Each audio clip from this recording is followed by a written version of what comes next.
everyone, and welcome to this introductory video. I'm Dave Garcia. In this video, I wanted to spend a little bit of time introducing a really exciting video series that I hope you will enjoy. What we have learned in 2016 is that now more than ever, we really need to focus on what would be best for the country as a whole, especially for the working class and middle class people who have struggled even as the overall economy has grown these last 7 years. So, one of the problems that's very obvious after seeing such a contentious election season, and even after the election is over and we now have a president-elect Trump, we really see the media and how it has not done its job in informing the public. Now, this has been an increasing trend for a number of years, and certainly more and more the media has been used as entertainment. But 2016 really has seen a new low in the kind of discourse that we have seen across the country.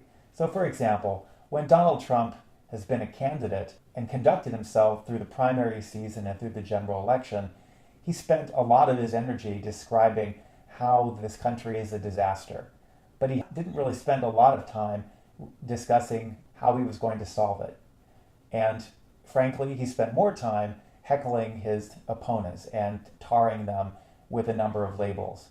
So certainly this was a year where we saw low energy Jeb and lying Ted and lying and corrupt Clinton.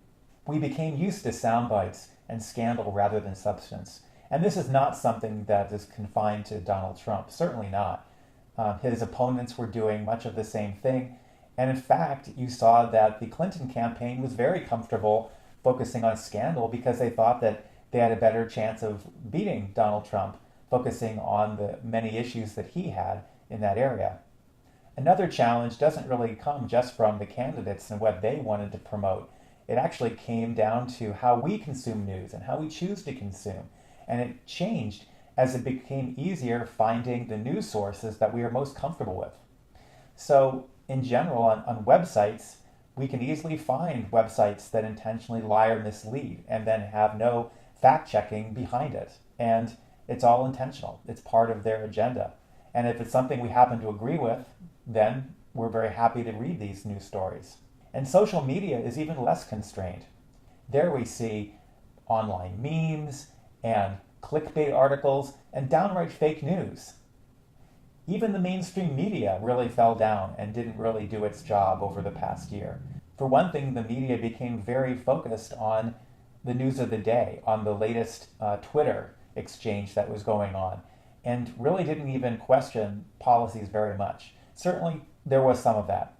I can't condemn all of what was happening, but it really didn't rise to where it needed to be. So just to cite one example, in the last month of the campaign, when many people were making their decision about who to vote for, what did we see? Well, in the example of jobs in the economy, the mainstream media only spent 6% of their time covering her views on jobs in the economy.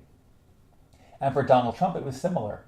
Only about 10% of the time would they talk about his views on jobs in the economy.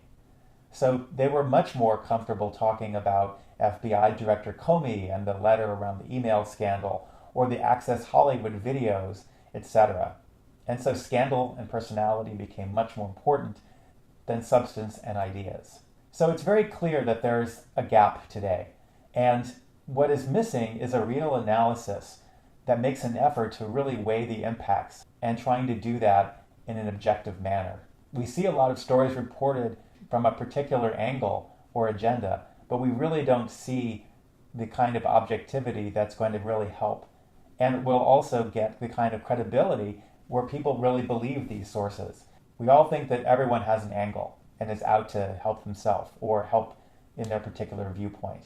What I'd like to do is spend more time on substantive proposals. So you're not going to see any Twitter rants here. You're not going to see any scandals of the day.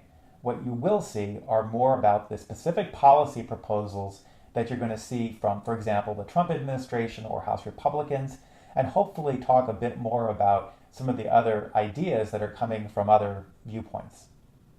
So I'm hoping that this video series can become a starting point for something really great, where I can look for your support in offering comments and your own viewpoints for things that I may have missed. So what is it about me that gets me so excited about this particular topic? Well, let me tell you a little bit about myself. I majored in political science, and certainly politics and government has been something that I've kept up with for a number of years. I interned on Capitol Hill when I was in college, but that was the only time I ever did anything government related. All of my adult professional career has been in the private sector. So as I'm doing this, I'm not doing it from a political party affiliation. I'm doing it as a concerned American citizen who just wants to do right by our fellow Americans. When I think about my own personal values, I think more than anything else, I try to live by the golden rule. And that will play out in the way that I try to put together these videos. So I will try to be very respectful of different viewpoints.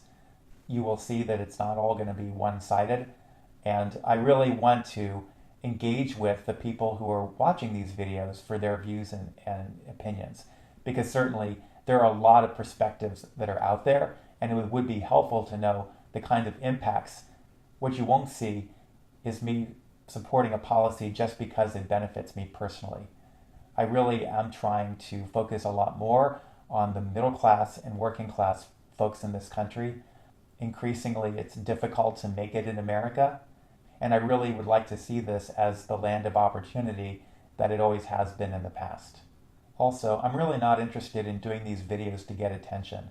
I'm just a concerned citizen who feels like I have a chance to contribute, and I'm just trying to take that opportunity here. So I'm super excited about this video series, and I can't wait to post more. So thank you for watching, and you're going to see a lot more from me soon.